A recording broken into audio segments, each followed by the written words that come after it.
কেউ সাহস করতো না, প্রতিনিয়ত সে ঝগড়াঝাটি করত।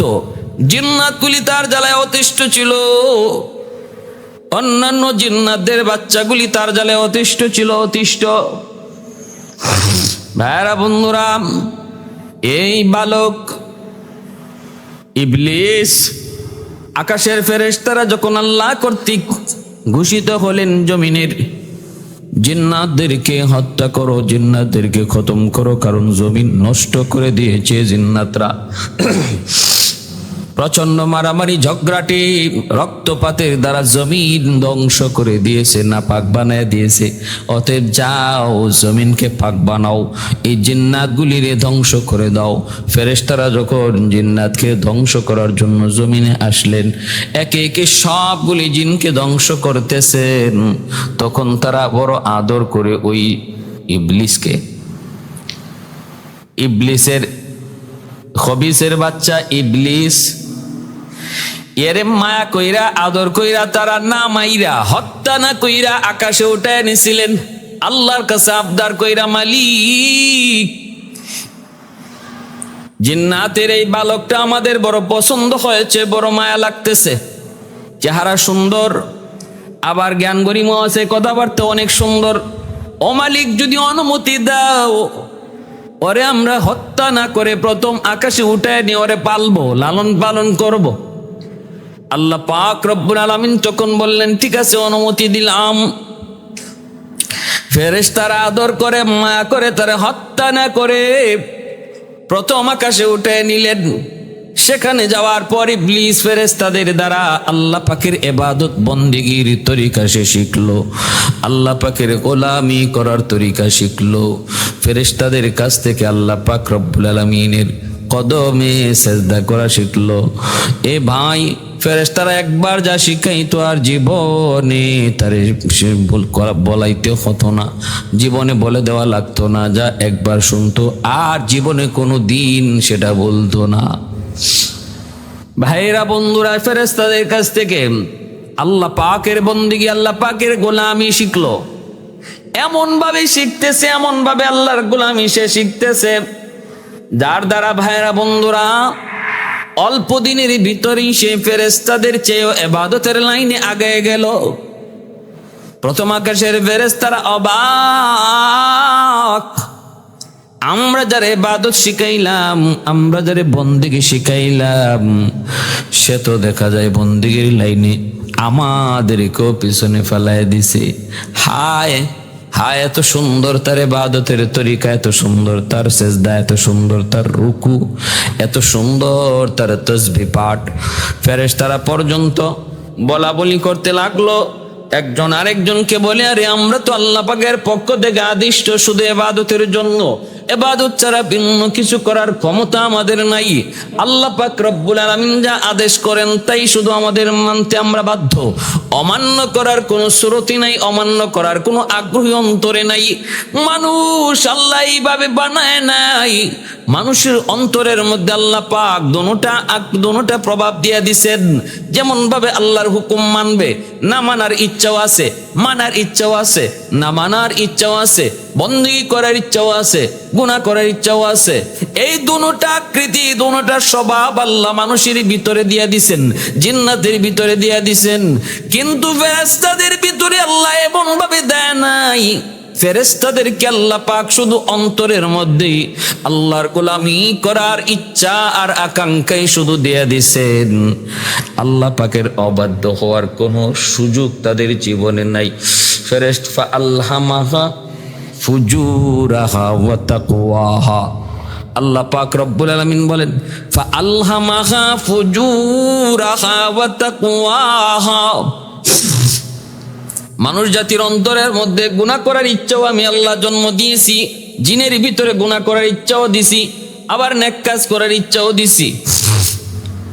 এর ভিতরে হলো তার পরীক্ষা, মনের কোন ইচ্ছাটাকে সে প্রাধান্য দেয় আর কোন ইচ্ছাটাকে মন থেকে ঝেড়ে ফেলায় দেয়। এটা হলো মানুষ জিনের জন্য আল্লাহর কাছ থেকে পরীক্ষা। ফেরেশতাদের উপরে আল্লাহর পক্ষ থেকে কোনো পরীক্ষা নাই, কারণ তাদের গুনাহ করার ইচ্ছা অন্তরে জন্মই নেয় না। আল্লাহ ফেরেশতা বানাইছেনি এইভাবে, গুনাহ করার ইচ্ছা তাদের অন্তরে জাগেই না। এজন্য ফেরেশতারা কয়, প্রথম আকাশের ফেরেশতারা একজন আরেকজনকে বলে, দেখ না এই বালকটা ইবাদত করতে করতে বড় হইতেছে, আল্লাহর বন্দেগী করতে করতে সামনের দিকে আগাইতেছে, কেমন করে সম্ভব? তার ভিতরে তো গুনাহ করার ইচ্ছা আছে, আল্লাহর অবাধ্য হওয়ার গুণটা, অবাধ্য হওয়ার আখলাকটাও তার ভিতরে আছে, তারপরও সে বিন্দু পরিমাণ আল্লাহর অবাধ্য হয় না। পুরা সময়টা আল্লাহ পাকের গোলামি, আল্লাহ পাকের বন্দেগী ইখলাসের ভিতরে সে কাটায় দিতেছে। হায়, সে তো আমাদের চেয়ে অনেক বড়, সে তো আমাদের চেয়ে অনেক আগায় গেল, অনেক আগায় গেল।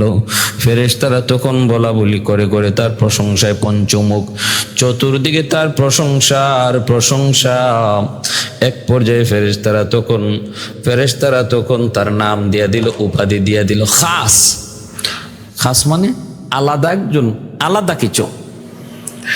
প্রথম আকাশে ফেরেশতারা 1000 বছর ইবলিসের ইবাদতের ফলে 1000 বছর প্রথম আকাশে নিরবিচ্ছিন্ন আল্লাহ পাকের বন্দেগী করলো, একনিষ্ঠতার সাথে আল্লাহ পাকের বন্দেগী করলো।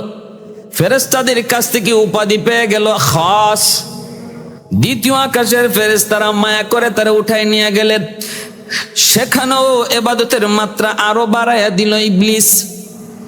প্রথম আকাশে যা করেছে এর চেয়ে ইবাদতের মাত্রা আরো বাড়াইয়া দিছে। প্রথম আকাশের চেয়ে দ্বিতীয় আকাশে ইবাদতের মাত্রা বাড়ানো।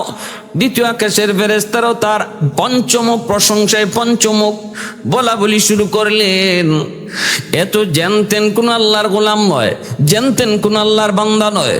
ইবাদতের তরিকা দেখো কত সুন্দর, এত সুন্দর করে আমরাও তো আল্লাহর বন্দেগী করি না, করতে পারি না। তার ভিতরে তো বন্দেগী না করার ইচ্ছাও আছে, কিন্তু সে তো ওই লাইনে নাই। সে তোর নফসে আম্মারাকে দমন করেছে, খায়সাতের নফসের অন্ত বিষয়টাকে সে দমন করে আল্লাহর বন্দেগীর লাইনে আগাইতেছে। কিন্তু আমাদের মধ্যে তো এমন কোনো পরীক্ষা নাই, তারপরেও তো আমরা তার মতো এত সুন্দর বন্দেগী করতে পারি না। ফেরেশতারা দ্বিতীয় আকাশের ফেরেশতারাও তার প্রশংসায় পঞ্চমুখ হইয়া দীর্ঘ 1000 বছর দ্বিতীয় আকাশে ইবাদত করার পর ইবলিস উপাধি পাইল ফেরেশতাদের কাছ থেকে আবেদ। আবেদ উপাধি পাইল। তৃতীয় আকাশের ফেরেশতারা তারে আদর করে তৃতীয় আকাশে নিয়ে গেল, সেখানে সে ইবাদতের মাত্রা আরো বাড়ায় দিল। দ্বিতীয় আকাশের চেয়ে তৃতীয় আকাশে ইবাদতের মাত্রা আরো বাড়ায় দিল। ফেরেশতারা তার প্রশংসায় পঞ্চমুখ। 1000 বছর তৃতীয় আকাশে ইবাদত করলো, ফেরেশতাদের কাছ থেকে উপাধি পেল ওলি ওলি ওলি। এরপরে চতুর্থ আকাশ, এরপরে পঞ্চম আকাশ, এরপরে ষষ্ঠ আকাশ, এরপরে সপ্তম আকাশ পর্যন্ত সে এইভাবে ফেরেশতাদের মায়া আর মহব্বত পায়া পায়া উপরের দিকে উঠতে লাগলো। সপ্ত আকাশে যায়ও সে ইবাদতের মাত্রা বাড়ায় দিল। এত ইবাদতের পরিধি, ইবাদতের মাত্রা আর ইখলাস তার অন্তরের ভিতরে ছিল। ফেরেশতারা তার ইবাদত বন্দেগী আর জ্ঞান গরিমার সুন্দর কথাবার্তা শুই না, তার দিকে তারা মুগ্ধ হয়ে গেল। ফেরেশতারা আল্লাহর কাছে আবদার করে বসলো, মালিক, তোমার এই গোলাম, তোমার এই বান্দা তোমার এত সুন্দর বন্দেগী করে, তোমার পরিচয় আমাদের সামনে যখন তুলে ধরে তার জবানে এত মিষ্টি, এত ভালো, তোমার পরিচয় এত সুন্দর সে দিতে পারে। ও মালিক, তুমি তারে তোমার আরশের কাছে নিয়ে যাও আর আমাদেরকে তার শিষ্য বানায় দাও, আমরা তার কাছ থেকে তোমার পরিচয় শুনবো, আমরা মাঝে মাঝে তার কাছ থেকে বয়ান শুনবো, ও মালিক দ্বীনের কথাবার্তা শুনবো। আল্লাহ এমন একটা ব্যবস্থা করে দাও, আমাদের মন বলে তার কাছ থেকে আমাদের অনেক কিছু শিক্ষা করার আছে। আল্লাহ পাক রব্বুল আলামিন তাই করলেন। ঠিক আছে, তোমরা তার কাছ থেকে যা শিখবা তোমরা শিখে নিতে পারো, তার মধ্যে অনেক কিছুই নেওয়ার আছে, শিক্ষা করার আছে। এইভাবেই ফেরেশতাদের শিক্ষক হয়ে গেল। ওস্তাদ হয়ে গেল ইবলিস, যার নাম ছিল মুআল্লিমুল মালাইকা, উপাধি পড়ে গেল ইবলিসের উপাধি পড়ে গেল মুআল্লিমুল মালাইকা, ফেরেশতাদের শিক্ষক, ফেরেশতাদের উস্তাদ। এইবার সে ভাইরা বন্ধুরা ৬,০০০ কোটি বছর কেটে গেল আল্লাহর গোলামিতে, ফেরেশতাদেরকে নিয়ে সে এইভাবে আল্লাহর বন্দেগী করে, ফেরেশতাদের মাঝে মজলিস বসায় এবং সে নিজে বয়ান করে। তার জন্য আল্লাহ পাকের পক্ষ থেকে নির্ধারিত সিংহাসন দেওয়া হয়েছে। ফেরেশতারা নির্দিষ্ট সময়ে নির্দিষ্ট তারিখে তার বয়ান শুনেন। এইভাবেই চলতেছে দীর্ঘদিন। এর ভিতরে আল্লাহ পাক রব্বুল আলামিন ফেরেশতাদেরকে বললেন, আল্লাহ পাক রব্বুল আলামিন ইবলিসকে বললেন, ইবলিস শোনো, এ বান্দা শুন, জমিনের ভিতরে যে ফেরেশতারা জিন্নাতদেরকে খতম করেছিল, কিছু জিন্নাত পাহাড়ে জঙ্গলে, কিছু জিন্নাত এরকম ভাবে পাহাড়ে পর্বতে বনে জঙ্গলে তারা রয়ে গিয়েছিল আত্মগোপন করে। ওদের কাছ থেকে আবার পৃথিবী তাদের বংশধরের দ্বারা জিন্নাতের দ্বারা পরিপূর্ণ হয়ে গেছে, কিন্তু ওরা আল্লাহকে চিনে না, আমি আল্লাহকে চিনে না, আমার পরিচয় জানে না। ওদের হেদায়েতের জন্য কোনো নবীও আমি আল্লাহ পাঠাই নাই। যাও, তোমার দায়িত্ব হলো তুমি তোমার স্বজাতির কাছে দাওয়াত নিয়ে যাও, আমি আল্লাহর পরিচয় তাদেরকে শোনাও, আর তাদেরকে কালেমার পথে তুমি দাওয়াত দিয়ে আসো। ইবলিস তখন কয়, মালিক আমি তোমার কথা 100 মেনে নিব, কিন্তু আমার একটা প্রস্তাব, আমি যেন সকালবেলা জমিনে থাকি, বিকালবেলা যেন আকাশে থাকতে পারি, সেই শক্তি ক্ষমতা তুমি আমাকে দান করো। সকালবেলা আমি জমিনে জিন্নাতদের মাঝে দাওয়াতের কাজ করব, আর বিকালবেলা আমি আকাশে উঠে ফেরেশতাদের তালিম দেব। আল্লাহ পাক এই প্রস্তাবটা মেনে নিলেন। জমিনের মধ্যে আসলো ইবলিস, স্বজাতি ইবলিসদেরকে, স্বজাতীয় জিনদেরকে সে এইভাবে দাওয়াত দিতে লাগলো, কিন্তু কোনো জিন্নাত তার দাওয়াত মেনে নিল না। অল্প কজন জিন ছাড়া বাকি সবাই তার অবাধ্য হয়ে গেল।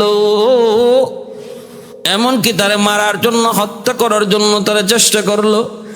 ইবলিস আল্লাহর কাছে আবদার করে, মালিক ওরা তো আমাকে চিনে না, আমাকে বুঝে না, তোমাকেও চিনতে রাজি নয়। আল্লাহ ওদের কপালে হেদায়েত নাই, তুমি ওদেরকে ধ্বংস করে দাও, এদেরকে ধ্বংস করে দাও। রব্বুল আলামিন একদল ফেরেশতা পাঠাইলেন ওই জিন্নাতগুলির খতম করার জন্য, পাপিষ্ঠদেরকে খতম করার জন্য। ফেরেশতারা জমিনে নামলেন আর ওই পাপিষ্ঠ জিন্নাতগুলির খতম করে দিলেন। কিছু জিন্নাত ইমান এনেছিল, কিছু জিন্নাত ইমান এনেছিল, আর যারা ইমান আনে নাই পাপিষ্ঠ ওদেরকে হত্যা করা হলো, ইমানদাররা বেঁচে রইল। ভাইরা বন্ধুরা, এইবার দেখা যায় ইমানদারদের দ্বারা বংশ বিস্তার হইতে লাগলো। জমিনে এখন যে জিন্নাতগুলি আছে এরা আল্লাহকে মানে, আল্লাহকে বিশ্বাস করে। ওই ইবলিসকে তারা খুব মাইনা চলে, কারণ ইবলিস জমিনে তাদের প্রতিনিধি হয়ে গেল, জমিনে তাদের একচ্ছত্র একজন তাদের অধিপতি হয়ে গেল ইবলিস। ওই ইবলিসকে জমিনের জিন্নাতগুলি তারা আল্লাহর খাস একজন বান্দা, আল্লাহর পক্ষ থেকে খলিফা এমনটা মনে করে তারে চলতে লাগলো। জমিনের ভিতরে এমন কোন জায়গা তখন ইবলিস বাকি রাখলো না যেখানে আল্লাহর গোলামি সে করে নাই, যে জায়গাটাতে আল্লাহ পাকের কদমে সেজদা দেয় নাই, এমন কোন জায়গা জমিনে বাকি রইল না। আবার আকাশের মধ্যেও প্রথম আকাশ, দ্বিতীয় আকাশ, তৃতীয় আকাশ, চতুর্থ, পঞ্চম, ষষ্ঠ, সপ্তম, এমন কোন আকাশ ও জমিনের মধ্যে, আকাশের মধ্যে এমন কোন জায়গা বাকি রইল না যেই জায়গাটাতে ইবলিস আল্লাহর কদমে সেজদা দেয় নাই। এইভাবেই চলছে রে ভাই। বেশ কিছুদিন পর আল্লাহ পাক রব্বুল আলামিন, এজন্য আমার ভাইরা বন্ধুরা, এজন্য শোনো, মনোযোগ দিয়ে শোনো রে আল্লাহর গোলাম। আল্লাহ পাক রব্বুল আলামিনের কাছে একদিন ইবলিস বলতেছে, আল্লাহ ও মালিক, আমাকে তুমি একটু লৌহে মাহফুজ তুমি দেখাইবা নি, লৌহে মাহফুজ আল্লাহ পাক রব্বুল আলামিন বললেন, ঠিক আছে লৌহে মাহফুজ তুমি দেখতে চাও? বলে হ্যাঁ। আমার ভাইয়েরা বন্ধুরা, লৌহে মাহফুজ হলো আল্লাহর পক্ষ থেকে ওই নোটিশ বোর্ড যেখানের মধ্যে আল্লাহর পক্ষ থেকে বিভিন্ন সময় নোটিশ জারি করা হয়। ইবলিস লৌহে মাহফুজ দেখতে চাইলো। মিকাইল আলাইহিস সালাম ফেরেশতাকে আল্লাহ পাক রব্বুল আলামিন বললেন, যাও মিকাইল তুমি যা তুমি ওই লৌহে মাহফুজটা দেখাই নিয়ে আসো। ইবলিস যখন এই লৌহে মাহফুজ দেখার জন্য আসলো, লৌহে মাহফুজ দেখার জন্য সে দেখতে পেল আল্লাহর তৈরি ওই বিজ্ঞাপন বোর্ডের মধ্যে, আল্লাহর তৈরি আদেশ বোর্ড, নোটিশ বোর্ডের মধ্যে লেখা আছে আল্লাহর এক বান্দা 6 লক্ষ বছর আল্লাহ পাকের ইবাদত করবে, কিন্তু অবশেষে একটা আল্লাহ পাকের একটা আদেশ অমান্য করার কারণে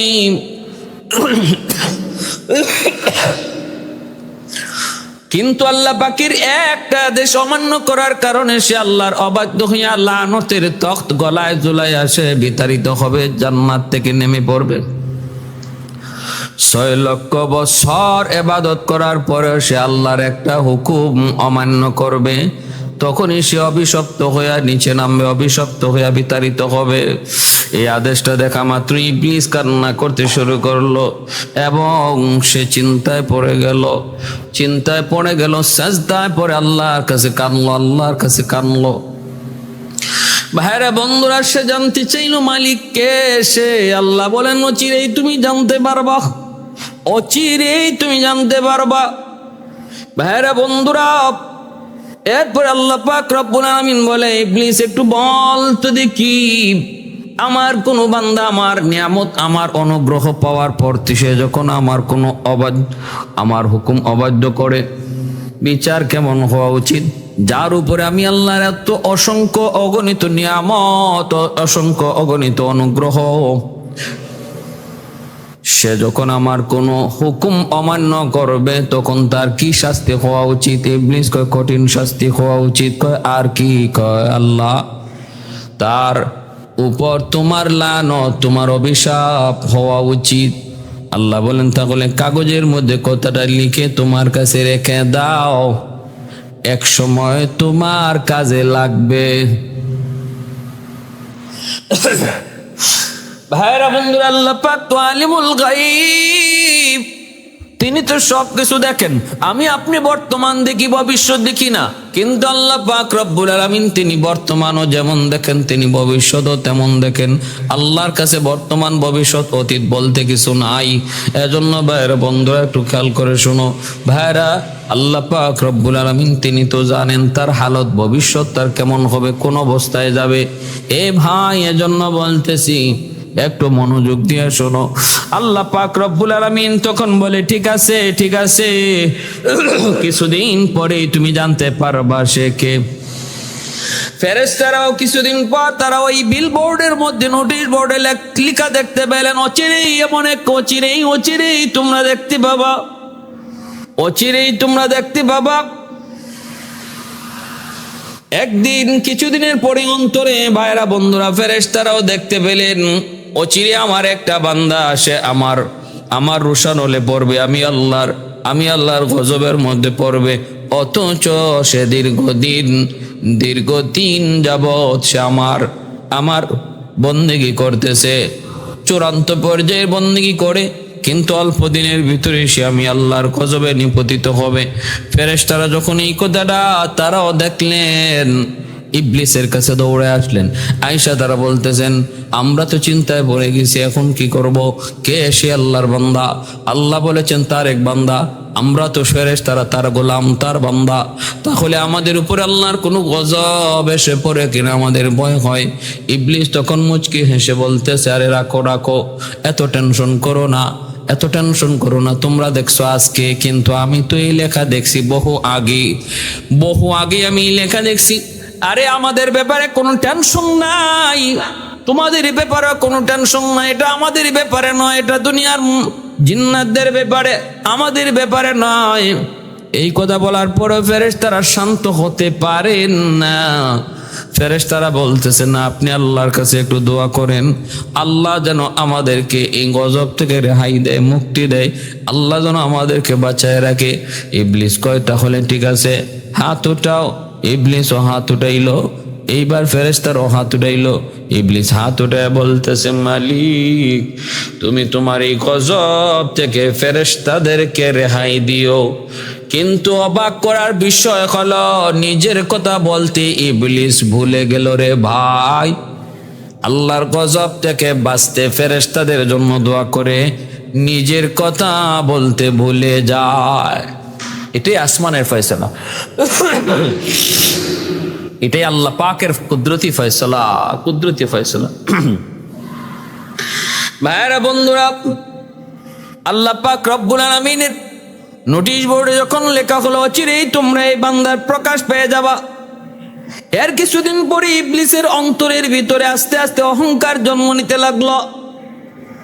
সে মনে মনে ভাবতেছে, আমি তো আসমানে আল্লাহর খলিফা, জমিনও আল্লাহর খলিফা, সমস্ত ফেরেশতারা আমার কথা মানে, তারা আমার সব শিষ্য, আমি তাদের ওস্তাদ, তারা তো সবাই আমার কথা মানে, আমাকে ভক্তি করে। জমিনে সেই জিন্নাত তারাও তো আমাকে একমাত্র আল্লাহর খলিফা হিসাবে মানে, আমার হুকুম মাইনা চলে, মাইনা চলে। অতএব আমি আর কেন পরাধীন থাকবো? এখন থেকে আমি স্বাধীনতা ঘোষণা করব। আমিও তো আল্লাহর থেকে কোনো অংশে এখন কম না, কারণ আমার কথা শুনে না কে? ফেরেশতারাও শুনে, জিন্নাতেও শুনে। কোন দিক দিয়ে তো এখন আমি কম না, সমানে সমান। কোনদিন যদি আল্লাহ তার দায়িত্ব দিকে অবসর নেয়, তাহলে সেই দায়িত্ব পাওয়ার উপযুক্ত হলাম আমি ইবলিস, নাউজুবিল্লাহ। কি কয়? আল্লাহ যদি তার এই দায়িত্ব থেকে অবসর নেয়, আমি সেই দায়িত্ব পাওয়ার উপযুক্ত মালিক, এমনটা মনের ভিতরে আসতে শুরু করলো। ভাইরা বন্ধুরা, ভাইরা বন্ধুরা, সেইভাবে যখন মনের ভিতরে আস্তে আস্তে অহংকার জন্ম নিতে লাগলো, বলুন তো দেখি মনের খবর জানেন শুধুমাত্র কেবলমাত্র কে? মনের খবর জানেন শুধুমাত্র আল্লাহ। মনের খবর কোন দয়াল বাবা জানে না, কিবলা বাবা জানে না, খাজা বাবা জানে না, কোন নবী জানেন না, কোন ওলি জানেন না। মনের খবর ইবলিসও জানে না, মনের খবর ফেরেশতারাও জানে না। মনের খবর জানেন শুধুমাত্র কেবলমাত্র একমাত্র আল্লাহ। আল্লাহু আলিমুম বিযাতিস সুদূর।